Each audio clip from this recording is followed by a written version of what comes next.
caminho que proporcione a ela um crescimento capaz de acumular esses dois fatores que você acabou de citar. Que ela volte a pagar dividendos e que ela tenha uma perspectiva de valorização muito boa. Na verdade, hoje uma ação da Paranapanema custa 33 centavos. Entendendo? Comparativamente. Então, 33 centavos é muito menos do que muita coisa que você consome. Um café é 10 reais, tá entendendo? Se você começa a fazer comparativo, fala, pô, isso aqui tá de graça. É verdade, né? Compro um café ou 30 ações de Paranapanema? Exatamente. Aí que tá. É a questão do quê? É a questão de você priorizar. Né? Não por isso a gente vai deixar de tomar um café, mas é aquela prioridade. Legal. Então, outro papel que eu interpreto que também tenha uma possibilidade boa, uma perspectiva boa pela frente, por exemplo, ações de empresa que você paga sem consumir. Esse é o melhor negócio do mundo. Você paga sem consumir? Isso. Por exemplo, o seguro. Você faz um seguro e reza para que não tenha Você pagou e não consumiu. Tá entendendo? É verdade, ninguém quer usar o seguro. Então a IRB está nessa trajetória. Cara, vamos falar de IRB. Qual é o case de IRB? Por que você acha? Porque essa é uma ação que polemizou para todos os lados. A internet fala dela todo dia.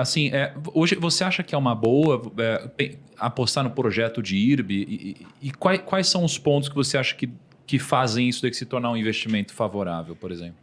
Bom, eu interpreto o seguinte.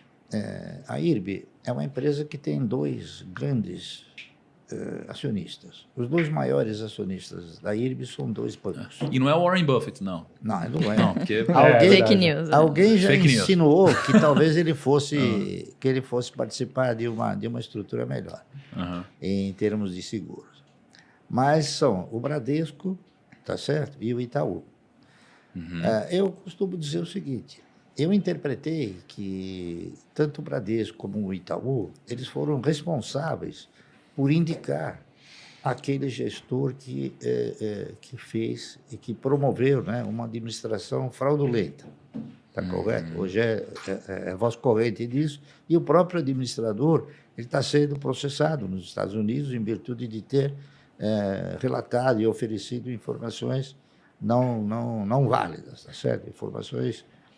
Então, o que aconteceu? Esse administrador, ele teve a oportunidade de apresentar lucros inexistentes, lucros que não haviam, que não existiam. Então, o que aconteceu? Esses lucros inexistentes tiveram um benfeitor ou dois benfeitores maiores. Eles foram através de dividendos, é isso? Lucros inexistentes, dividendos indevidos. Foram destinados a quem? Foram destinados ao Bradesco e ao Itaú.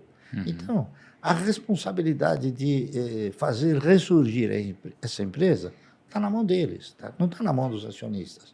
Não foram os acionistas que promoveram a administração fraudulenta. Então, o que aconteceu? E isso gerou o quê? Gerou uma preocupação muito grande, acredito eu, para esses próprios acionistas, e eles acabaram buscando o quê? Buscando fazer com que a empresa tivesse uma auditoria profunda, não é isso? E que pudesse reapresentar os balanços dentro daqueles critérios normais. Isso foi feito. Teve um economista que fez uma auditoria geral, profunda, não é isso? Republicou todos os balanços e chegou na conclusão que a empresa reunia condições de ressurgir, tá certo? Então, enquanto isso, a grande maioria das casas de análise, né, que nem todas são casas de análise, algumas são casas de apostas, tá correto? Então, essas casas de análise houveram por bem locar uma quantidade grande de ações, sabendo que aquela empresa não ia gerar um lucro, tá entendendo? E foram, através das locações, foram pressionando o papel de forma tal que ele chegou a um preço aí de 2,02, 2,03. É isso. Só que nós tivemos a oportunidade de estar presente numa reunião onde ficou claro, né, que a empresa havia chegado num ponto ruim e que agora havia sido colocada novamente numa posição de continuar a se recuperar, e continuar a dar resultado. Só que ficou claro também que a empresa precisaria o quê? Precisaria uma capitalização para poder fazer com que houvesse novos contratos, está entendendo? Então, eu acredito, como eu acreditei na Unipar, eu acredito que ela possa, dentro de algum tempo, porque isso é desde 2020. Então, está muito pequeno ainda o tempo, né? Então, eu acredito que ela vai assumir uma recuperação boa. Ô, Luiz, você está no conselho da IRB também, não está? Comitê. Acabei de ser eleito no comitê de auditoria. Explica isso para a gente. O que é um movimento como esse? Vamos lá. A gente tentou no início do ano, em assembleia, né? Unir os acionistas, a gente fez um PPP, que é basicamente você disponibilizar os advogados, né? Para que via procuração, seja você votando sim, abster-se ou não, para que você tenha acesso à assembleia, né? A exercer o seu direito de voto como acionista. Poucas pessoas fazem isso justamente por ser...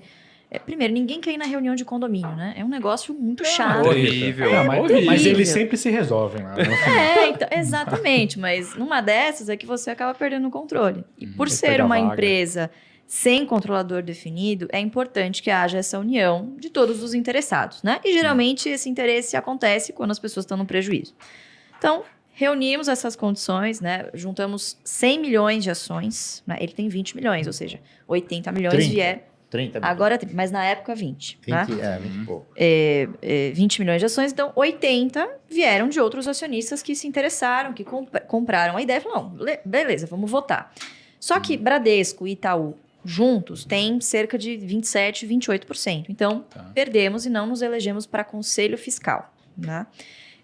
Visto esse movimento, a empresa sempre muito aberta, nos recebeu, né, de braços abertos, deram, né, todo o apoio possível, enfim, acabou surgindo um convite para participar do processo seletivo, né? Eles estavam selecionando algumas conselheiras para fazer parte do comitê de auditoria, né? Então, eu acabei entrando nesse processo seletivo, fiz entrevista com alguns dos conselheiros, fiz entrevista com o pessoal, os headhunters, enfim, e acabei sendo aprovado, né?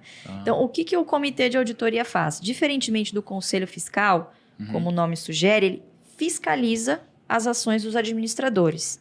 Então, é meio que Inês é morta. Olha, a administração fez isso, você vai lá e fiscaliza se o que eles fizeram está correto. No comitê de auditoria, você tem um papel estatutário, ou seja, você é um órgão que assessora o conselho de administração na tomada das decisões, certo?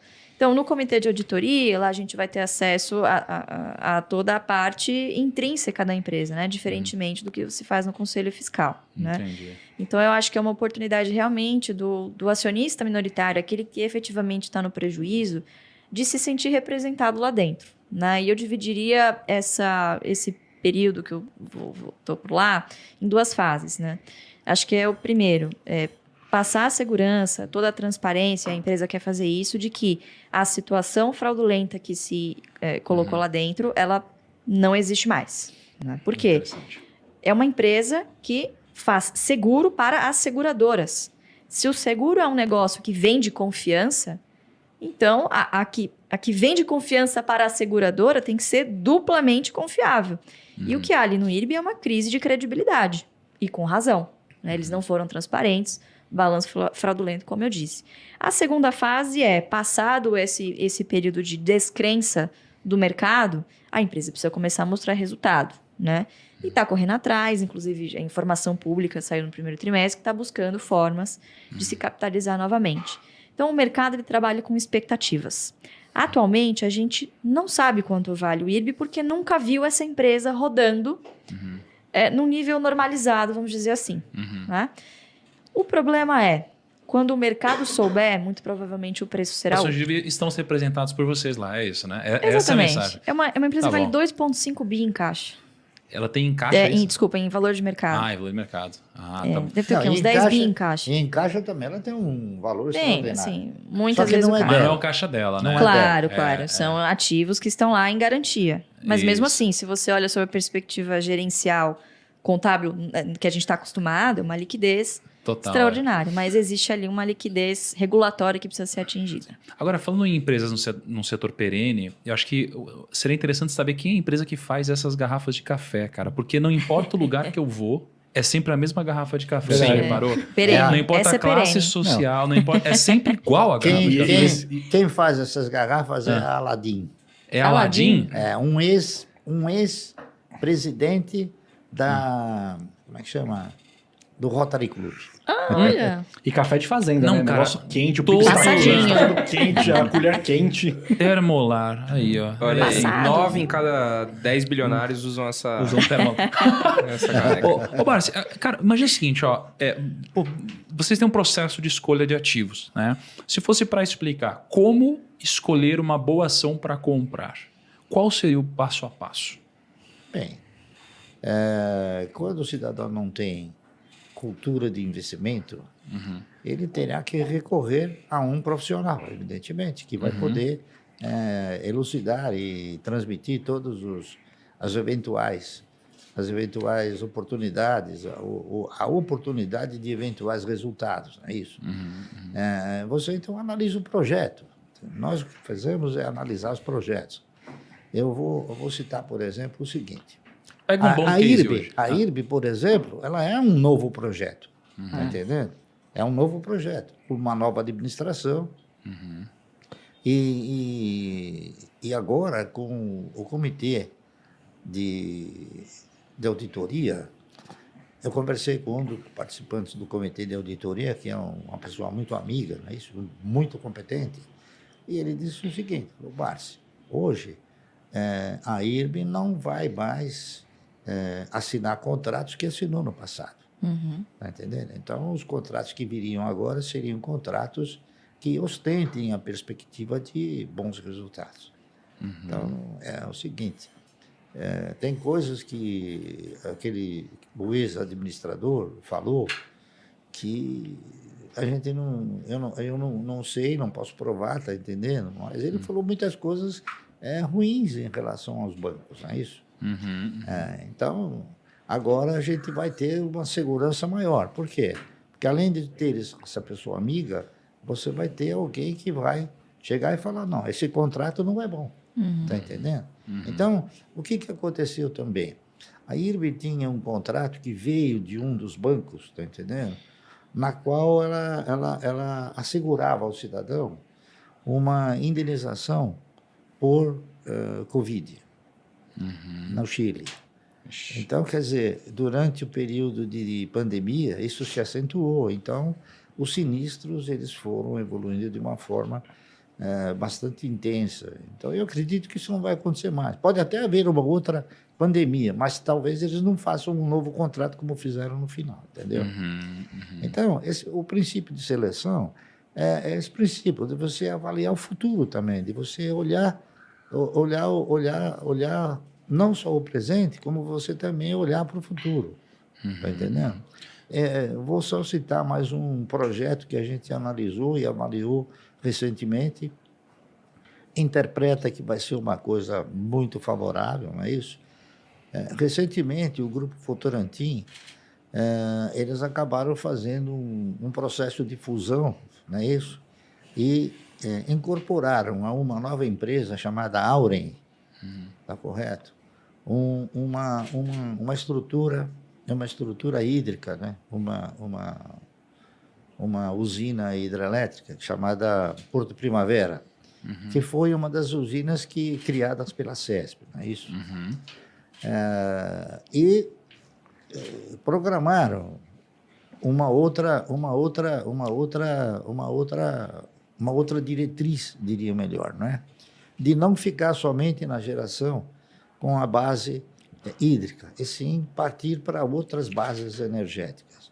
E, além do mais, também exercitar uma figura no mercado onde você não gera, não transmite e não distribui, que é o quê? A comercialização de energia elétrica. Então, essa empresa tem um projeto já consolidado, não é isso? E eu acredito que, pelos participantes, pelos controladores, está entendendo? Que são o Grupo Votorantim de um lado e um grande fundo de pensão canadense, que eles venham a ter esta diretriz, este comportamento de gerar resultados e também distribuir esses resultados. Posso só sintetizar? Eu acho que a gente pode dividir em 2 etapas. Tudo que o senhor falou aqui, né, faz parte de escolher boas empresas, que é diferente de escolher boas ações, num primeiro momento. Então, nas boas empresas, você foca primeiro em desbravar as qualidades, né, as variáveis qualitativas. Então, quem são os gestores, como funciona o projeto, para quem ela vende, né? Então, um teste para você saber se você está a par do que você tem na sua carteira é: escreva em um parágrafo o que as empresas da sua carteira vendem. Você sabe explicar como funciona uma operação, para quem, quais são os insumos, né? Quais são os serviços, enfim. Se você não souber, pode ser que você tenha começado aí com o pé, né, com o pé errado. Pé esquerdo. Exatamente. Então, escolher primeiro uma boa empresa. E é aqui que está a boa parte do trabalho, que é o que as pessoas geralmente não fazem. A segunda fase é você tentar interpretar através do preço se esta boa empresa é um bom investimento. De novo, como eu disse, depende do preço. De nada adianta você ter uma boa empresa na sua carteira se você pagou caro por ela. E é aqui que vem, acho que um dos grandes problemas dos investidores, que são investidores de longo prazo, não por convicção, mas por acaso. São papéis que comprou lá, pô, tava na moda, o fulano, ciclano falou, corretora Abandona tal na recomendou. carteira, né? Não é nem isso. Ele comprou por algum motivo que nem ele sabe qual é. Provavelmente porque ele achou que, porque subiu muito, continuaria nessa trajetória. E aí, quando o papel acaba realizando, ele não continua esse projeto. Por quê? Porque ele não tem convicção, ele não sabe por que ele comprou. Então, o preço, ele importa em muito, e muitas vezes o longo prazo, sozinho, não corrige isso. Então, preço importa, né? E aí, como que a gente vai atrás de descobrir o preço dessas boas empresas? A gente foca em fluxo de caixa. Pagar dividendo no final do dia é a empresa ter a capacidade de tirar lá no final do trimestre o que ela vai investir, usar ali de CAPEX ou para adquirir outras empresas para parte do seu crescimento, certo? E a outra parte, ela remunera o capital do acionista, que está ali correndo risco, né? E vai estar lá de prontidão, provavelmente, se essa empresa precisar se capitalizar em algum momento. Então, investir em dividendos não exclui você investir em empresas que vão crescer. Tanto que o nosso filtro é de mínimo 6% apenas em dividendo. Você está fazendo apenas uma margem de segurança. O que vier de valorização é um bônus, é uma consequência de você ter colocado para dentro bons ativos a bons preços. Legal. E aí sim, que paguem bons dividendos, e aí a lição de casa, a disciplina e